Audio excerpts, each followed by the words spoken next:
First of all, I think your analysis was very straight line. History doesn't run in a straight line. Kid, you cannot tell your neighbor he is stealing ducks when you are stealing funds. As High Commissioner, I was wrong. As Charandas Prasad, I reacted naturally how any person would have. I did not come here for that kind of abuse. I did not come here for that kind of abuse. If you're going to go down that road, I'll walk off. But it's all okay once they're talking. If they were talking, I could not have been here today. You got ADHD. I got nothing. No, calm down. I think I've done enough in terms of taking our team out of trouble from losing. Come on, Lou Taylor. That's good. I'm reading the script now, and the first person that comes to my mind to play a detective, Yes, but okay, an he's good. erratic Mikhail detective is Mikhail Rodriguez. Why an African slap an Indian? Why a man and slap a woman? Look, girl, how you deal with that? You deal with that. We must encourage platforms like this because it brings together different people and allows for discussions to take place in our country on a multiplicity of fundamental issues. Gildarie, you apologizing for something you think I did is wrong. I don't want you to do that, and you should not have done that.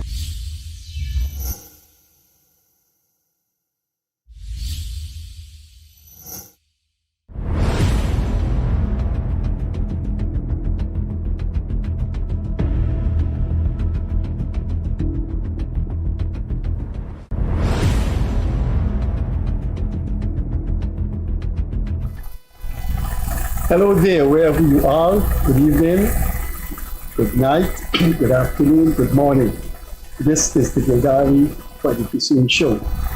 We are live in the studio, so we are live on your smartphone or on your smart TV. Just go to Guyanese Critic Facebook page or type in TVN Guyana, and we're also on YouTube. This is a live program coming to you at 8:30 Mondays, Wednesdays, and Fridays. When it's calling, we go to 10. It is always a gold mine for the media when you're interviewing someone whose activism, whether in business, social activism, or politics, stretch beyond 50 years, much less 70 years. Now, if someone has been active on the Guyanese scene, has had a presence, a graphic, conspicuous, ubiquitous presence in Guyana for 70 years, it means that almost 3/4 of the population of Guyana was not born when this person was perambulating the stage of Guyana. When we first had this guest in our studio about 8 months ago, I will repeat my introductory remarks. There are 3 persons in this country whose institutional memory is simply fantastic. The first one is Attorney Ashton Chase, who founded the People's one of the founders of the People's Progressive Party in the 50s.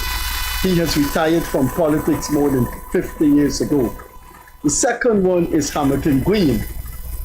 I think he's now approaching 90. He's still around making mischief, of course, courtesy of the Starboard News and the Kaito News. And the third one, except Mr. Ashton Chase, but since Mr. Ashton Chase retired, perhaps the longest serving Guyanese that has a presence on the Guyanese social environment is Christopher Kit Nascimento. Mr. Nascimento was a teenager and was in the youth arm of the United Force founded by Mr. P.T. Diga in the 60s. In 2023, Mr. Nascimento still has a presence in business, in public relations, and he writes profusely in the letter pages of the newspapers. 70 years and more, a presence in Guyana is something that few people achieve worldwide.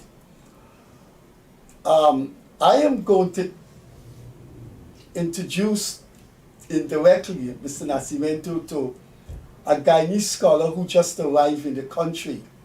His name is Professor Clem Sichuan. Clem Sichuan was employed by Hand in Hand Insurance Company to do a history of Guyanese cricket. He is in Guyana tomorrow, he's in Guyana today, to launch his book on the famous West Indian cricketer Joe Solomon. Now, I've asked Mr. Nascimento when he was here the last time if he's doing his autobiography, because I think after 70 that autobiography would definitely be interesting. So I would recommend to Kit, I know he has money, he can't say he doesn't have money, that he pays someone to do his biography. And I think one of the best historians Guyana produced, who's in the country right now, I'm sure we'd be glad to do that, Professor Clem Sichuan. So, Kit, if you could get in touch with Clem Sichuan, I'll give you his email address. Can you arrange for him to write your biography? It will be a loss to Guyana historiography if we don't have your autobiography or your biography 70 plus years. So will you approach Clem Sichuan? First of all, Freddie, it's a pleasure to be back on your program again. Always. I will have you again and again. And to listen to this extraordinary introduction you make of me. You'll be pleased to know that my wife has persuaded me, and I am now writing my biography. Your autobiography? My autobiography. Please hurry that up. I think Mrs. Jem Madu Nascimento would be very, very extraordinary help. You have someone in the profession. She's not an engineer, she's not a botanist. She's right up in that area where she will be good in proofreading, in editing. Please get that book out. Well, I do actually have a ghostwriter working with me. I will not reveal his name, but he is also a very well-known Guyanese historian. Oh, I know who he is, Clem Sichuan. No, it's not Clem. It's not Clem? No. Okay.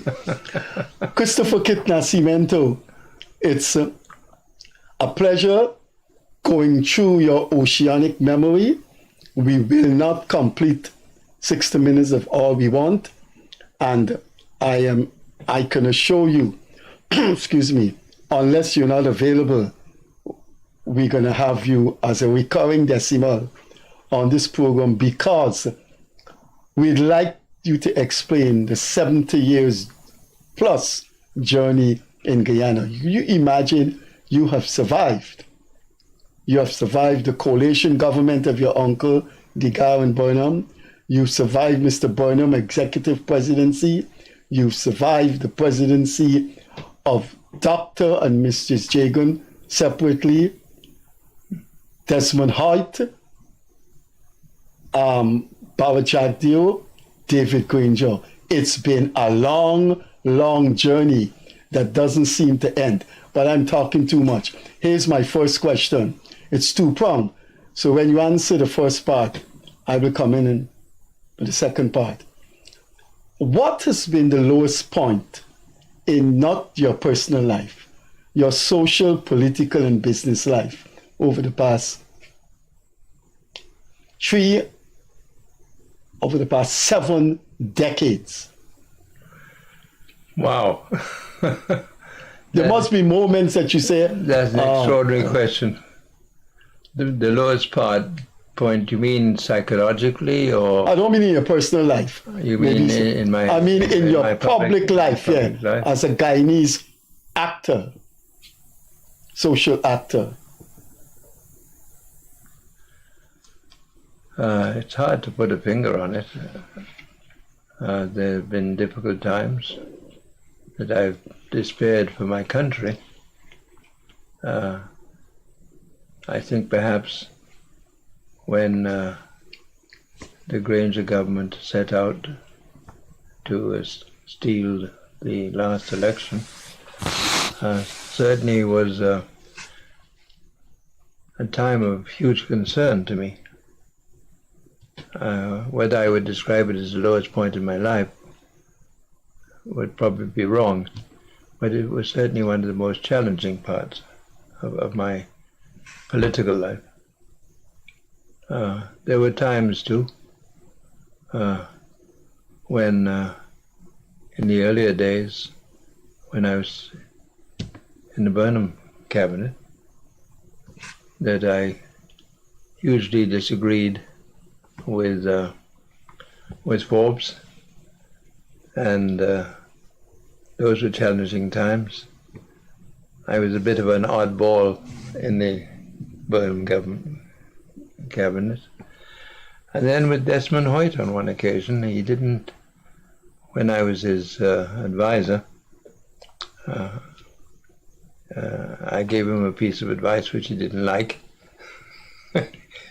He didn't speak to me for a whole month after that. So you go through these experiences in the kind of life that I've led.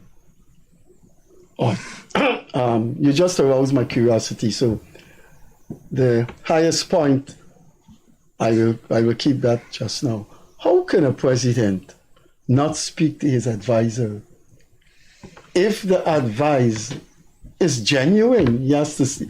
Shouldn't he say, "Well, look, I have a gut feeling that you're wrong," and you go along, but to not speak for a month. I mean, he took your advice personal. Well, you know, I've worked with almost every president that this country has had. And maximum leaders, I think, of any country become very confident in their own judgment and in their own personal belief of what is right and what is wrong.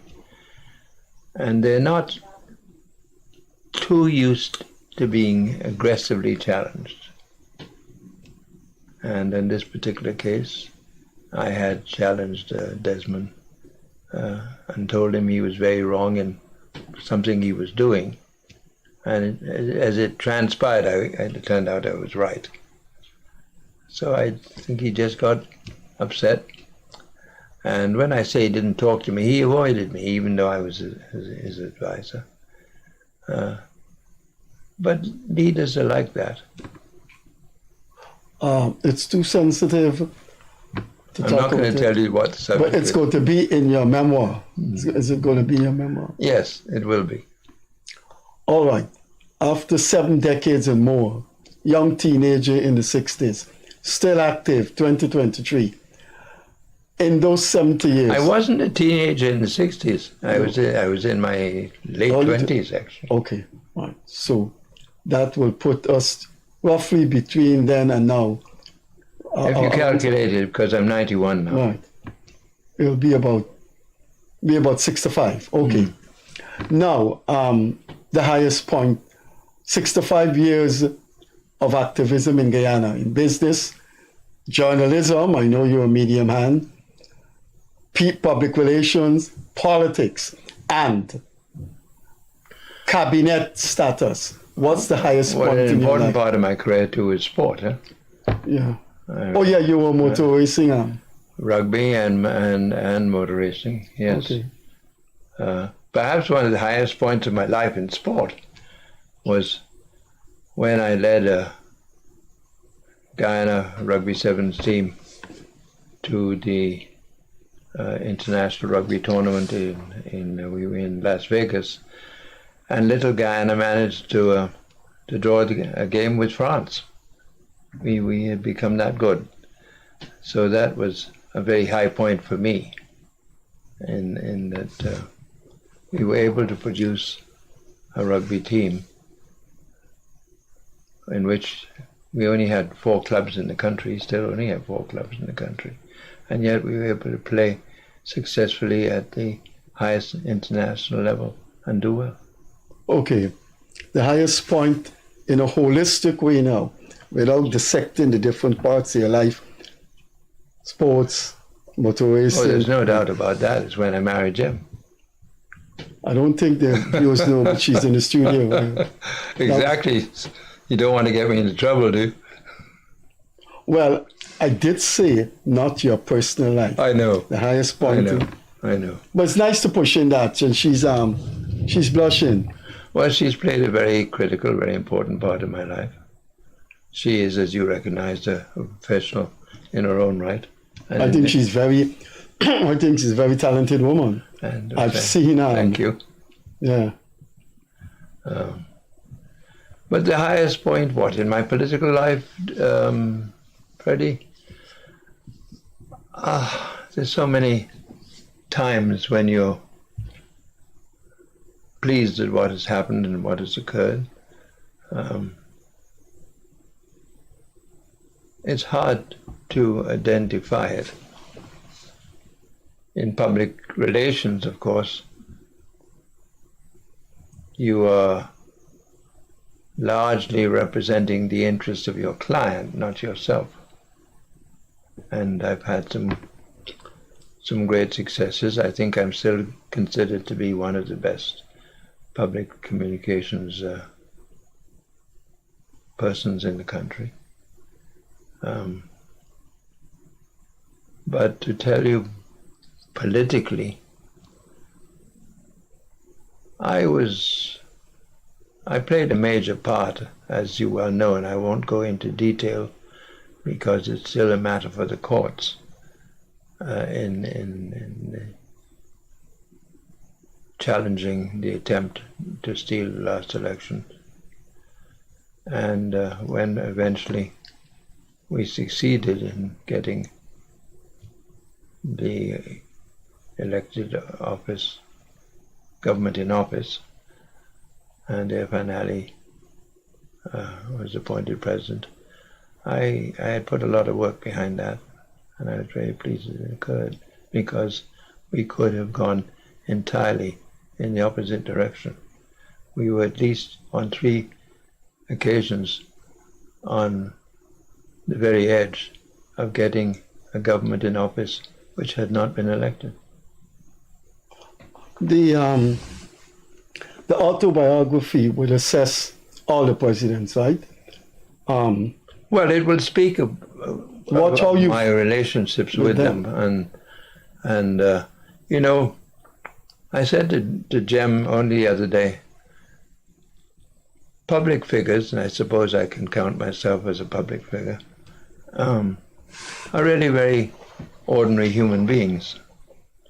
And the imagery of public figures is that they're very special and they're somehow very different people, and we're not. We're very ordinary people. We react psychologically, as very ordinary people do, to sad things and happy things. And a lot of what occurs at the highest level of leadership, not merely in our country, but worldwide, are influenced by things that the people never really know. And that is why when you have to be careful when you're writing an autobiography, because you have been privileged to that kind of information, and you have seen it and been part of it. How much of it you decide to reveal can be very difficult to decide. Now, you were the object or the rat of David Hines. And I was just... And Mr. Burke. Well, I didn't see the Burke one. I was just hoping, I'm not a believer, but I've used the word praying that ethnicity would not come into it, because Jerry Gavaya took the same position you took. And Desmond Trotman, one of the PNC GCOM commissioners. So ethnicity came into it. These Portuguese people who came here, and I was just hoping. Now I didn't see Burke thing. Your ethnicity didn't come into it. Well, both Burke and Hines, extraordinarily and totally wrongly, addressed me as coming from the plantocracy of this country. I mean, these are allegedly intelligent people. My heritage is the same as yours. But I came as indentured labor. And yet, because I'm neither Indian nor African in appearance, they come to the conclusion that somehow I come from the plantocracy. These are bright, intelligent men making these idiotic statements. But with an agenda. So race comes into it in every episode, every situation, every observation, everything. Race. I'm afraid so, because that is the nature of the country we now live in. And I suppose that I am different would be the wrong word, but unusual in that there are not many Guyanese or Portuguese, or I prefer to say Madeiran descent, that have played a major part in the political life of our country. There are some.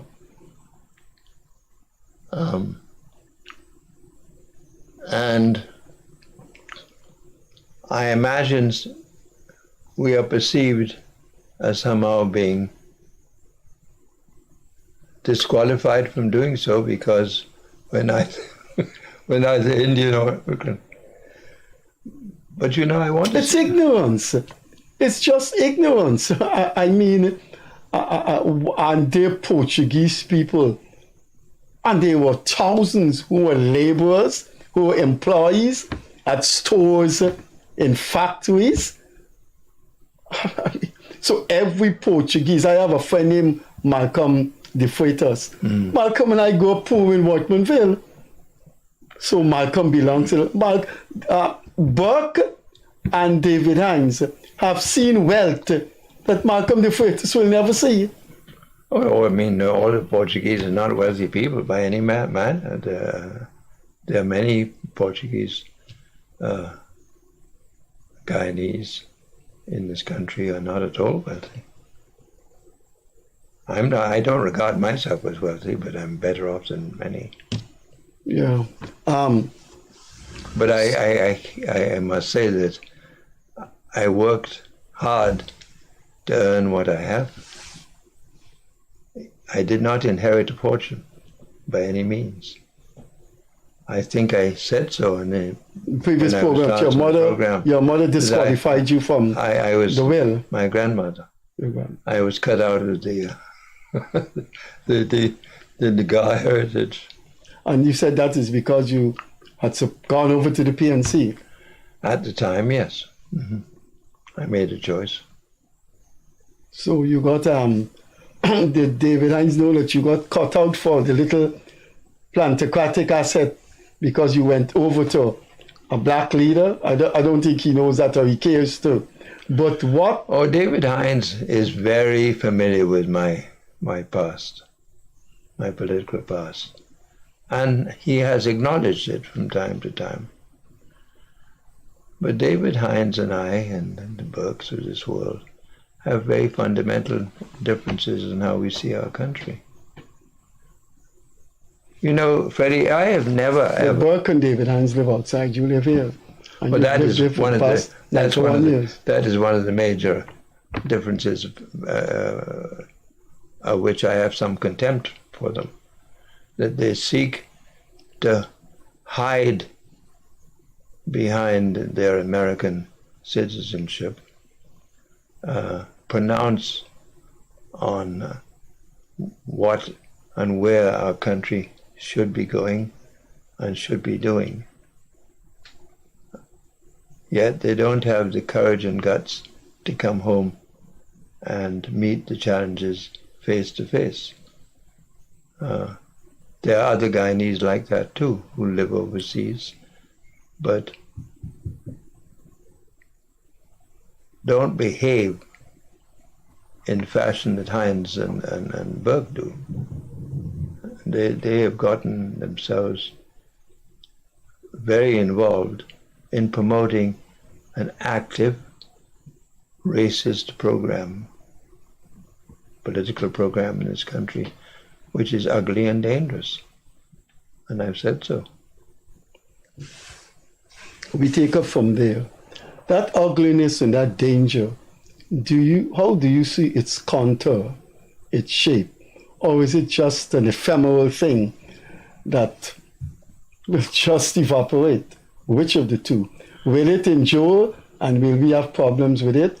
Or people will just consciously know that these people are ignoramuses with an agenda and Guyana just goes on? Well, they have a radio program that they run,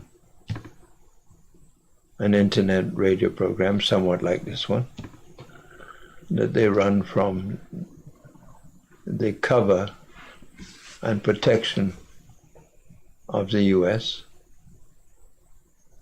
They are not face-to-face on a daily basis with the people whom they seek to preach to.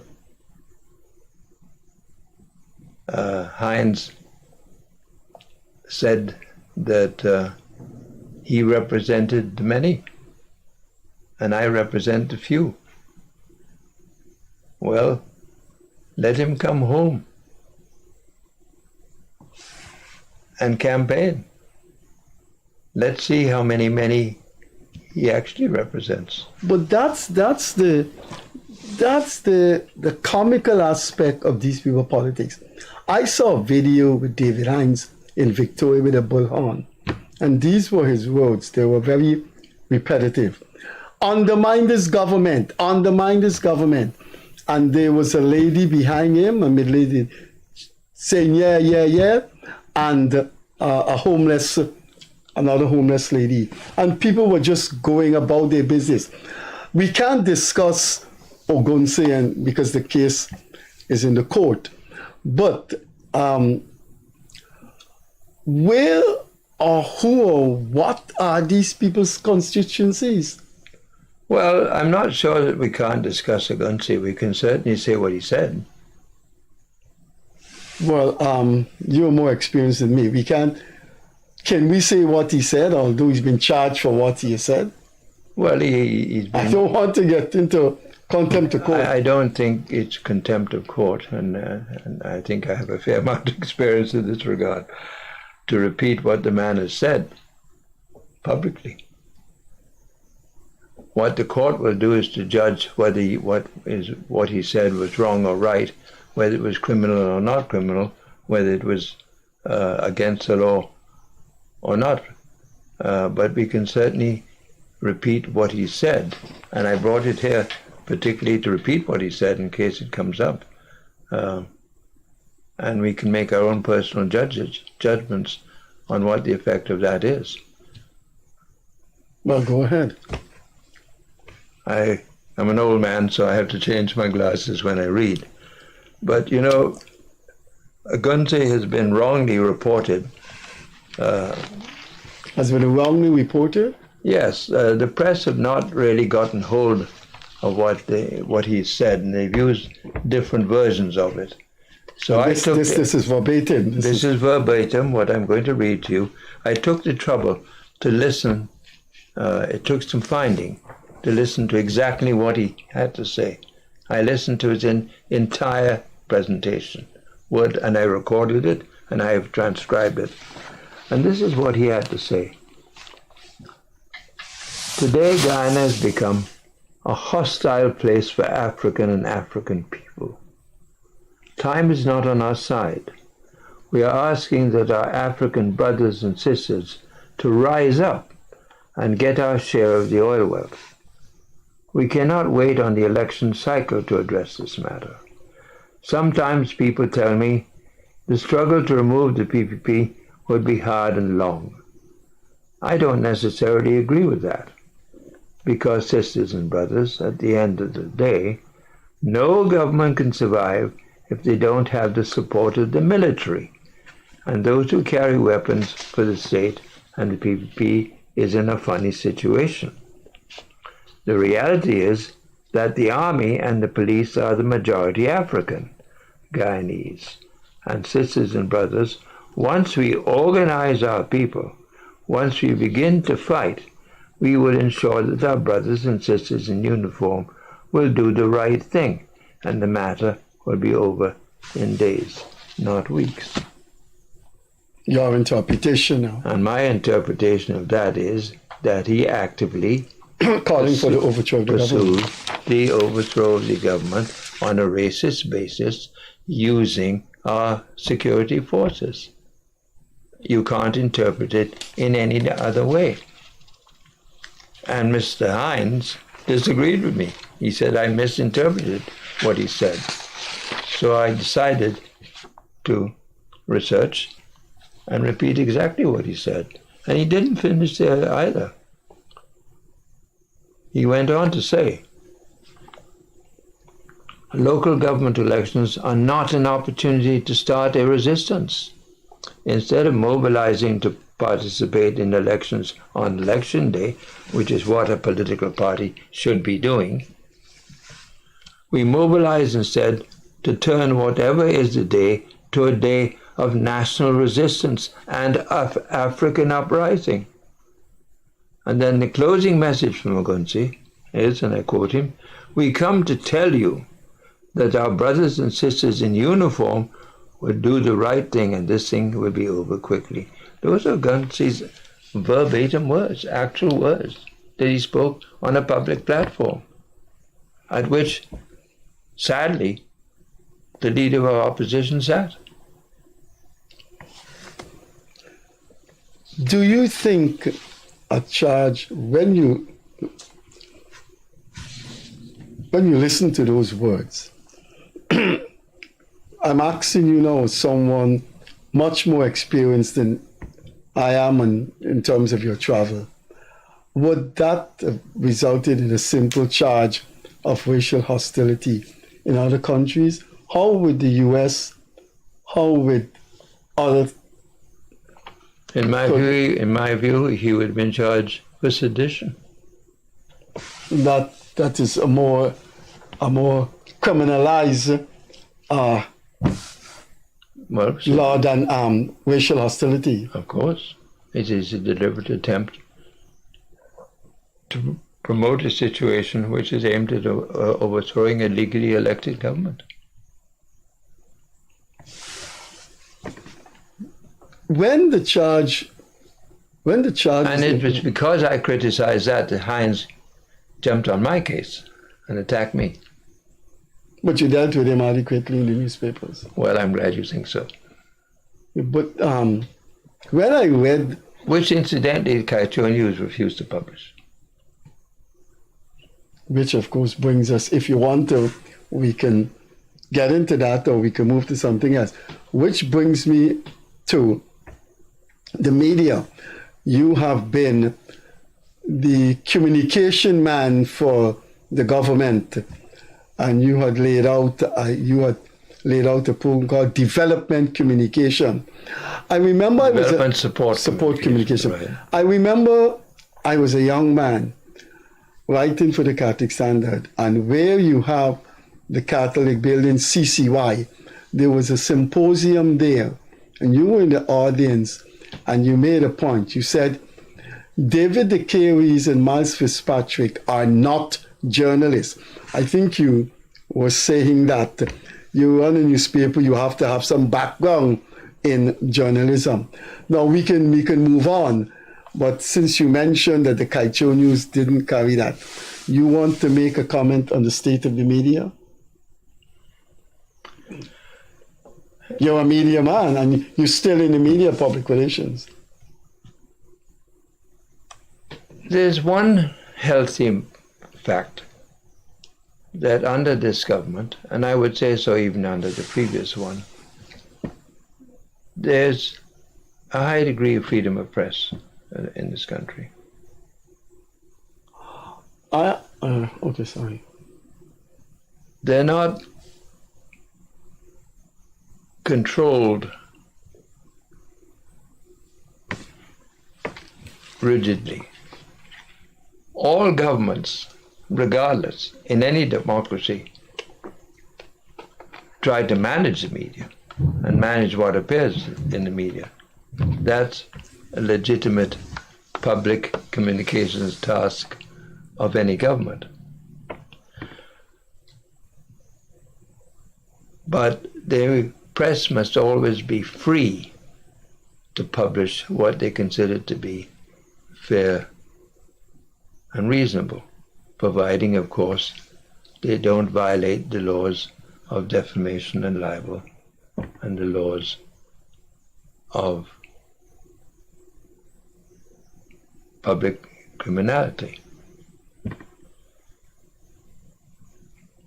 We have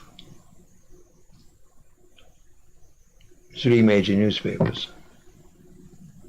Four. 4 if you count. Guyana Times. If you count the Chronicle, and I don't count the Chronicle as a newspaper because it is owned and operated by the government of the day. It is part of the government's PR activity.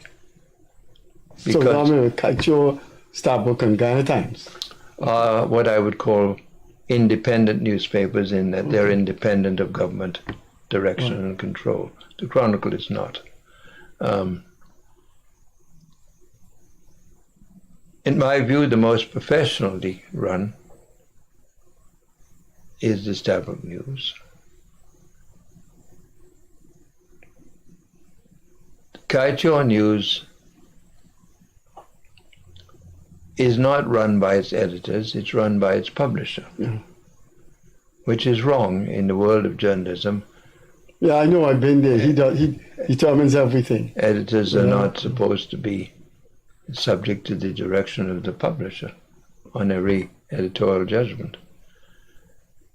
And we all know where Kaichor News is today. It's lost any sense of objectivity.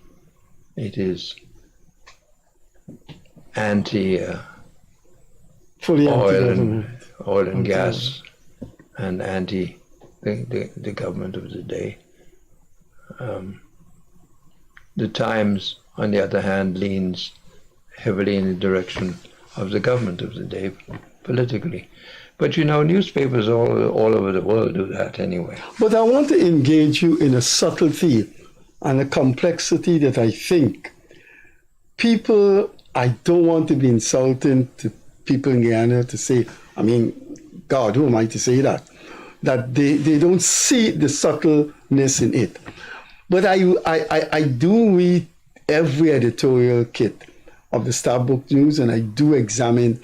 And I think the difference with the Kaichor News and the Starbuck News is that the Kaichor News is vulgar.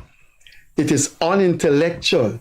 But I think the Starbuck News is not as graphically anti-government, but it's almost difficult for the average person to see it. But it is there. You read the edit now. The thing about the Kaichor News, it's going to describe the behavior of the government, the policy of the government in very ugly grammar, in very mediocre terms. And the brazenness is so graphic that you say, oh God, this is really terribly anti-government. But I am suggesting to you from my research, I see a very sophisticated anti-government consistency in the Starbuck News that I think intellectually cannot be defended. I don't want to take up time because you're the guest, but I can tell you an editorial in which the president's wife, the president's style of dressing, his outreach has been labeled and described as undermining regional authorities. And I have seen others like that. Now, you would know this when people complain to me about the letters not being carried. Now, Professor Randolph Prasad from the American University, who's doing a stint with the Office of the President, told me to date 14 letters have not been carried by the Stabrook, and those that carried have been chopped up.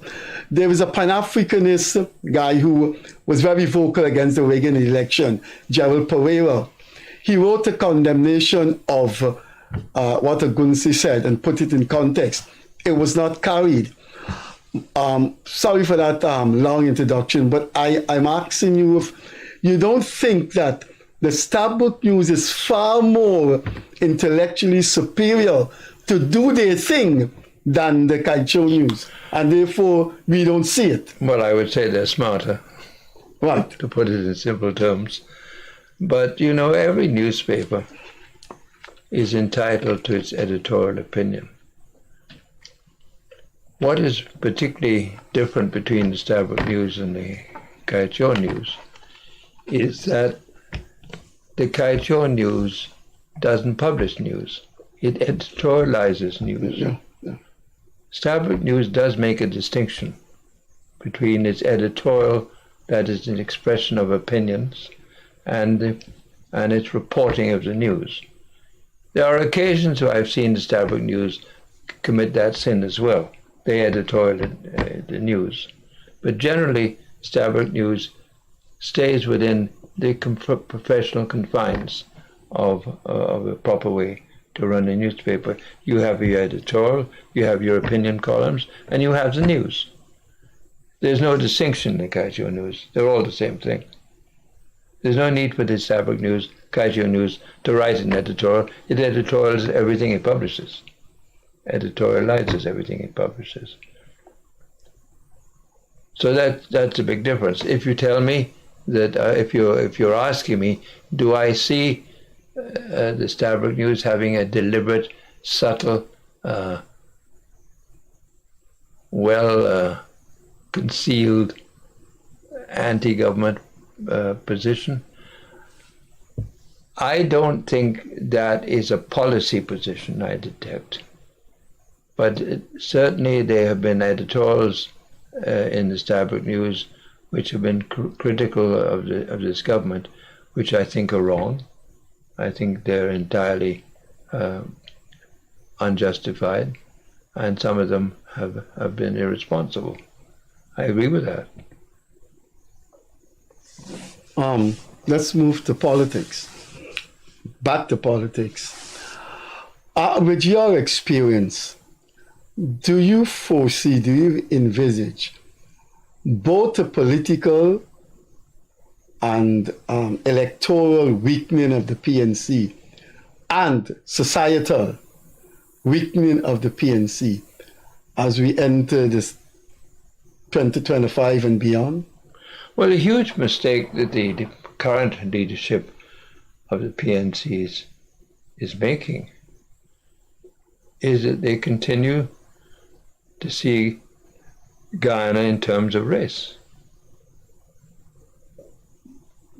They haven't yet caught up with the fact that you cannot win an election in a multiracial society if you're going to embrace the interests of only one set of people of a particular ethnic origin. You're bound to lose. Not only is it destructive, it is foolish. And that is exactly what I see the PNC leadership doing. And it is interesting because there are bright and intelligent people in the PNC who don't embrace that policy, but they're not the leaders of the party. I know people in the PNC, I won't name them, that I have considerable respect for. and intelligent, bright people and who are not racist. But the party's entire position and stand is African Guyanese versus the rest. It's foolish, it's stupid, and it makes absolutely no sense. Yes, it is true that our major political parties from the time of independence, and indeed even before,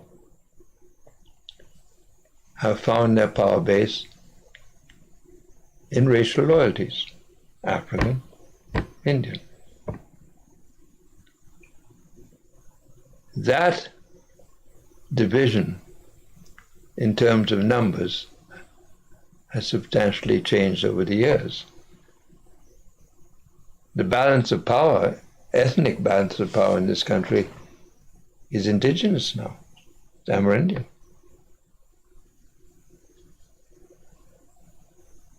So the balance of power in terms of ethnic terms, or ethnic loyalties, is changing and has changed. And no single party, and no single president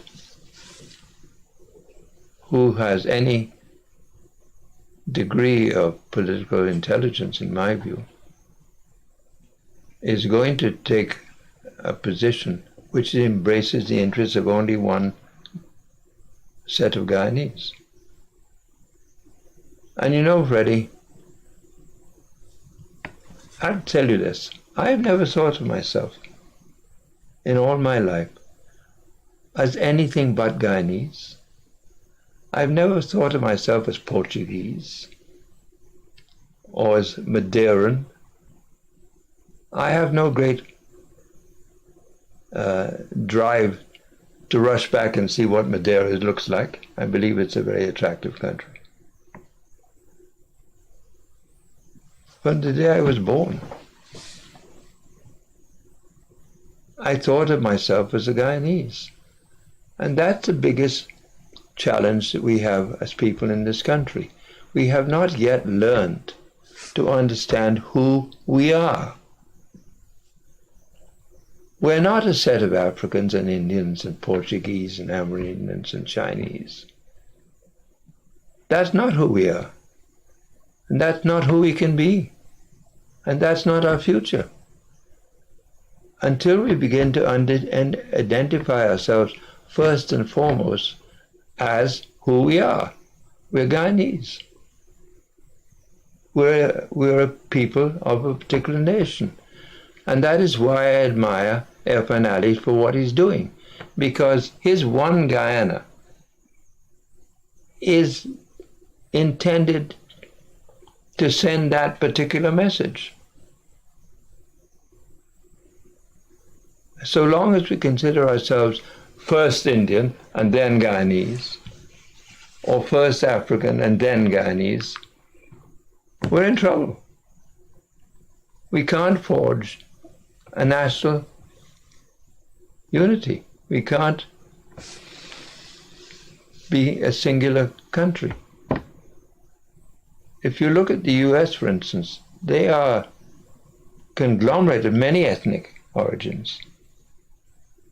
And they identify themselves within the US, but you talk to an American, who does he see himself as? An American. Who do many of us see ourselves as? Oh, we're Indo-Guyanese, or we're Afro-Guyanese. And that comes first. It cannot come first, not if we have a future. Well, have you ever spoken to very, very successful Black Americans, either in sports, either in wealth? They identify themselves as American. Exactly. They don't identify themselves first and foremost as Black Americans, especially when they're dealing with the rest of the world.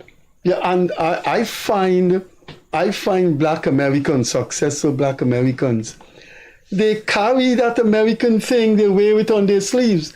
They never say, oh, I'm Black American. America is great for them. Do you know, in the speeches of Obama over the 8 years, he has, more than any white president in his speeches, said America is an exceptional country. He has used that phrase more often than any white president. So you're right. So we come back, Dave, we come back to the question which needs to be expanded on. You have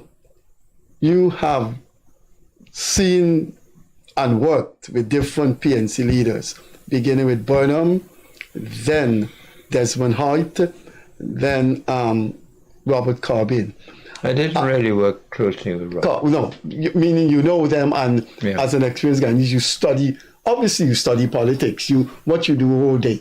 You must, and you're someone that one can call to for interpretations. I just feel that Norton is not in the same category. He's just slipping or has slipped. Norton was in the youth movement of the PNC when I was in the PNC. I know him well. And I have some respect for him. He's not a stupid man. But he's not a strategically thinking man. He's not pursuing intelligent political positions at the moment, no. At least not in my opinion. But I still speak with him. I have some respect for him. He has some respect, I believe, for me. When we are in a social situation, we go up and we shake hands.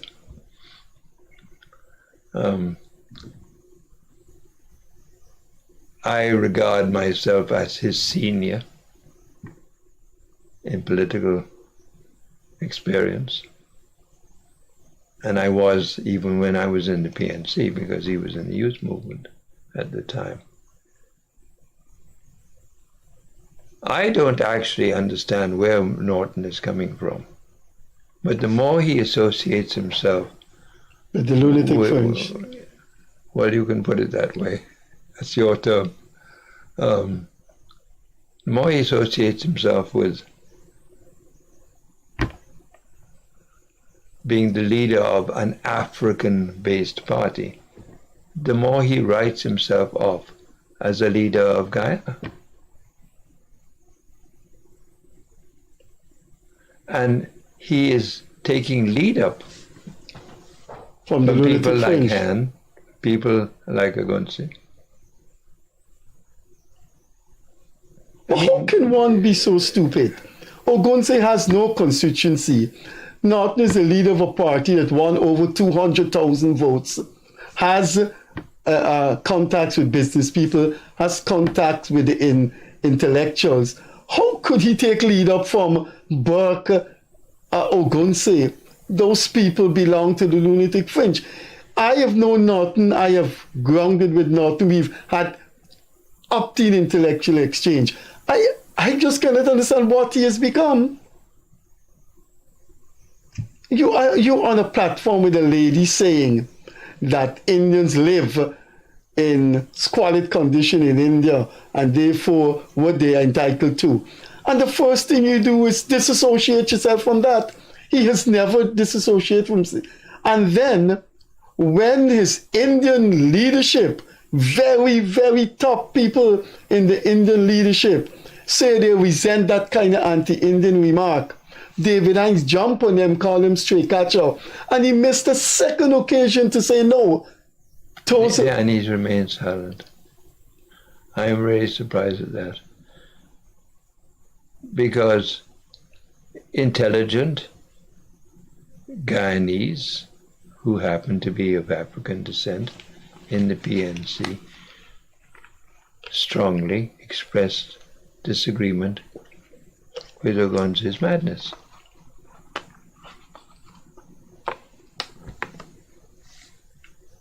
And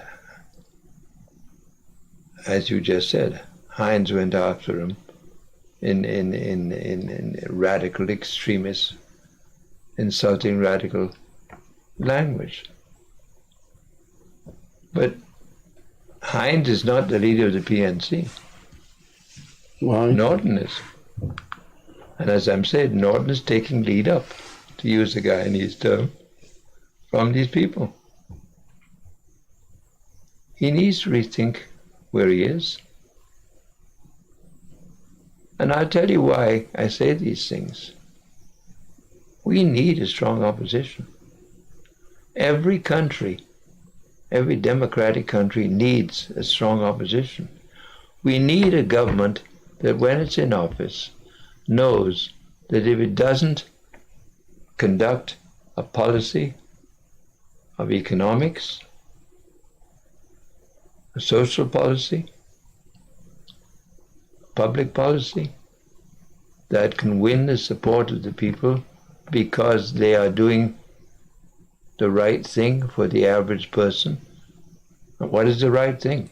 At the end of the day, you're employed, you have a roof over your head, you have water and electricity in your home, and you're able to afford a reasonable living. That is the primary interest of every human being in every country. And that's what the voter looks for. And that's what a government is supposed to work towards. The ultimate development and well-being of a country and its people. Not pursue a racial program for one set of people. Because we cannot be one set of people. We are not one set of people. We are indeed one Guyana with a common destiny. And the sooner we catch on to that fact, the better. I looked at my mango pelter. Time is going. And I'm going to go into a realm now that is going to take us the time. And I should have gone into that realm before. I can't remember if you said it to me off camera or on camera, but you were saying that Guyana is now taking off, but it has come when people like you and I have got on in age. I'm asking you, on the 18th of November last year, there was a letter in the Starbuck News in which some very educated people were living outside, but some of them inside here, like the two Vera sisters, Vanda and the Newton, a whole set of people, right, signed a letter stating that fossil fuel industry is inimical to the climate preservation, and we should come out of the fossil fuel industry right away. I'm not going to call you Kit. Christopher Nascimento, isn't the fossil fuel industry an asset right now in terms of the world economy, in terms of development, in terms of what we need? When you see our schools, when you see the levels, the pockets of poverty, when you see the things the police force need, look, we should come out of Freddie, the industry. We should come out of our, stop the oil. There's only one term to describe that: idiocy. Jerry Gavarius described it as asinine. Well, I'm not quite as rude as Jerry is, but it is idiocy. The oil and gas industry has provided Guyana with a massive opportunity of wealth to invest in our people. So why not use it? Yes, it has its environmental consequences, and yes, those need to be addressed legally, legislatively, by the government of the day, so that they are not abusive, so that they are managed, of course. But there's no industrial activity of any kind, any form of mining, doesn't have environmental consequences. I simply can't grasp how intelligent people can say we should get rid of the oil and gas industry. You did hear me say that I regret that access to that kind of wealth has come to Too late my for- country too late for me to Yeah. benefit I from think it. for me too.